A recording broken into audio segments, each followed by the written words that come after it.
ladies and gentlemen. Welcome to Crusader Talk Radio and Podcast.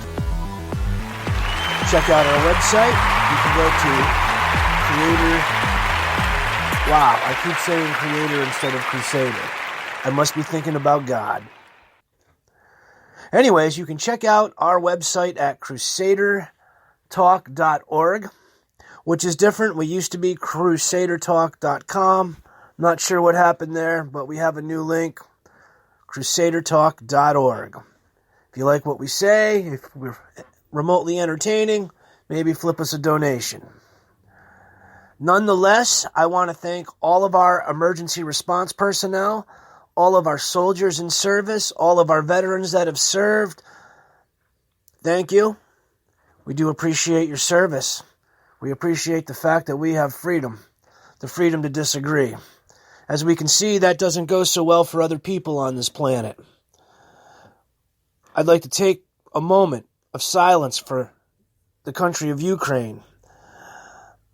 I'm not sure who's right or who's wrong. I can't even tell what Putin's argument is about. But the Ukrainians didn't attack, and their children are dying. So if you would join me, a couple moments of silence and prayer.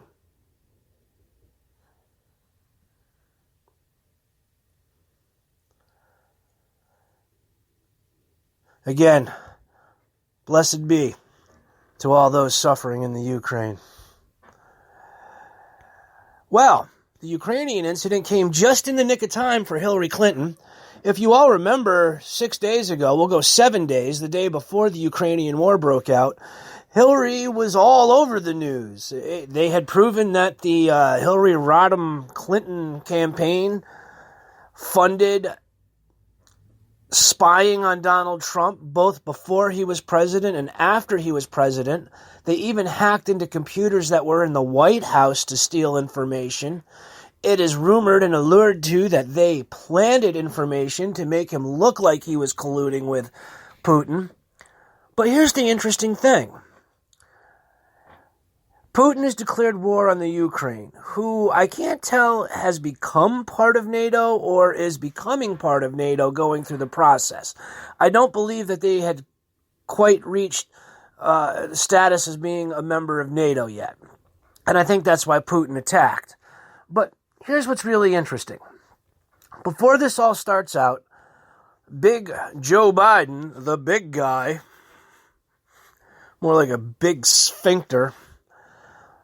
Anyways, the big guy cuts the American pipelines bringing us fuel out of Alaska. The big guy stops us from selling our fuel to keep prices down here in the United States. The big guy gives funding to Putin and influence to build the Nord Stream pipeline. I call it the Norse pipeline. It comes right down through Slavic countries, Norse countries, bringing it right into Europe and the rest of the world. If anything signals collusion, it would be making your own country financially suffer while helping another country become profitable and successful in the way that you're forcing suffering on your own country. I hope that made sense. Sometimes my speech is a Rubik's Cube. So, it is my thought and hunch that possibly the big guy is in collusion with Putin. The big guy is in collusion with Z or Zing, however you say the Chinese Pooh Bear's name. So it's all very strange, and then this all breaks out just in time to save Hillary's ass. Coincidence? Or supernatural? As Time Life used to say, read the book. So, here in the United States, our gas prices are about to go sky high, and Biden doubled down and said no to our pipeline, said no to us selling gas, said no way, Jose. He says that we cannot forget about the energy circumstance is the most important thing. They're putting the energy issue over the Ukrainian people.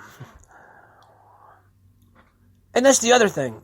If global warming is the most important issue, then how can Biden in good conscience do business with China? China has slavery. China has no environmental restrictions or safeties in place. They have no care about the humanitarian rights of their employees. They inflict slavery. Yes, they do. They also, like, in their prisons, daily anal raping with a wooden rod or dowel is scheduled for their prisoners that are in social re-education camps. Are you kidding me? That really exists today in this time of civilized education and awareness? In a time when a boy can be a girl and a girl can be a boy, we've got people over in China being anally raped with broom handles as part of structured therapy in their re-education of social norms? How? How does that even exist? Again, how does this exist? This sounds like a new modern day novel written by George Orwell or Aldous Huxley.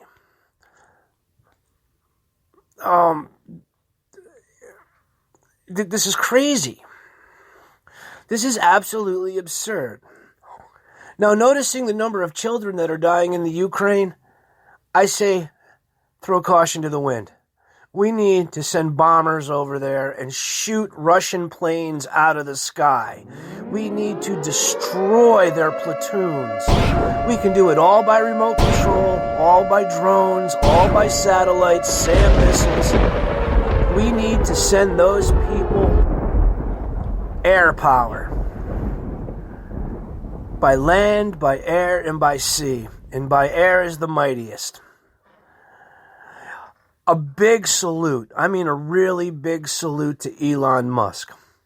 Elon Musk put up his Starlink networking system, I should say satellites, over the Ukraine and is providing them with free internet, free cell phone resources, free communication, and those resources are being used to pass information along that has caused a number of Russian losses. But don't be softened or warmed by the mainstream media here in America. Those people are going through hell. They are being attacked with missiles. They are being attacked with tanks. They are being run over with tanks. They are being shot. They used a vacuum bomb, which makes people implode, not explode. I believe it's actually outlawed by NATO and the United Nations. Again, how is this going on and how is this happening? I remember when the Berlin Wall fell, it was a big sign that Russia was changing. Then after the Berlin Wall fell, Russia as a Soviet government, as communistic socialism fell. It crumbled. It deteriorated. It went through some really bad growing pains. And Putin actually helped his country come forward and become an international superstar. Buying and trading goods, helping out other countries, not having an isolationist perspective or policy. They accepted travelers to come and go. He was providing fuel to, I would say, at least half of Eastern Europe and Asia.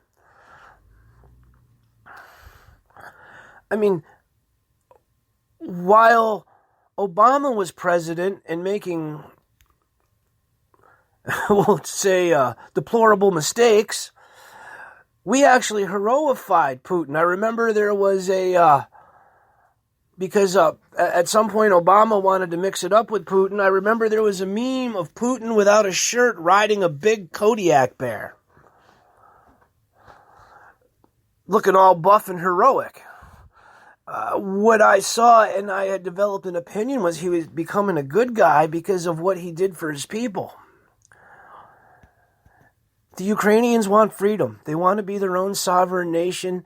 They want to make their own decisions, and they want to feel independent. Why can't you give them that? They were letting you keep those 2 annexed areas on the eastern part of the Ukraine. They were letting you keep that big air base. I think that was in Crimea.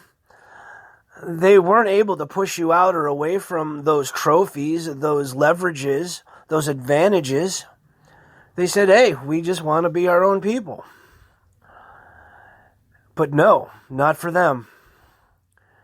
They got missiles shoved up their ass. They got bullets shoved down their throats. They're getting boot stomped in the streets.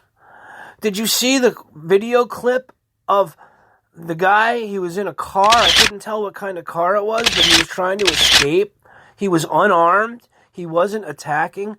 And the tank went out of its way to run him over and leave him there suffering, half crushed and half alive, to die in misery. That right there is, to me, in my opinion, a crime against humanity captured on camera. I really think we should do more than just sanctions. Putin is prepared for the sanctions. Putin isn't worried because China is still going to sell him goods. Even though they're cutting off all the banking, he still has a ton of Chinese money, and he's still going to be able to get the necessities for Russia from China.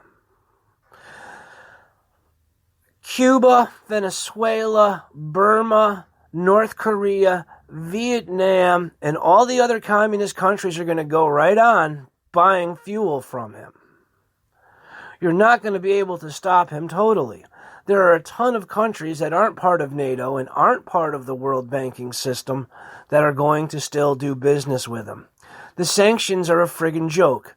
You're right. He can't go online and buy himself a new Mercedes-Benz, but he's not losing any sleep over it. The only thing that's going to change this circumstance is you have to fight fire with fire, fist to fist. It's time to go out behind the barn and duke it out. It's been a war coming since the birth of communist Russia. Because let's face it, Russia has never stopped being a communism. They wrapped it up in a different package. They started trading globally. They made some profits. They were able to buy some toys, and they had it good for a while. But under Putin's rule, and how long has he been a president or a premier there? Better than 30 years. Better than 20 at least. Maybe close to 30. Putin has been looking to mix it up with the United Nations for a long time. There's a number of things that they're pissed off about with the United Nations or NATO. Back at the end of World War II, they got really upset that NATO was making the decisions as to who was getting what parts of Germany, how Germany was going to be dissected, how Germany was going to recover, because all Russia wanted to do after World War II was over was go on punishing Germany. And they didn't do half as much damage to the Germans as they did to the Jews. And the Jews found it in their heart to find some level of acceptance and forgiveness after Germany's defeat. And look at Germany today. A successful, thriving, trading country with a general philosophy of peaceful negotiations. They want to get along with their neighbor. They don't want to flip each other the bird all the time. Well, my 15 minutes is starting to wrap up. I really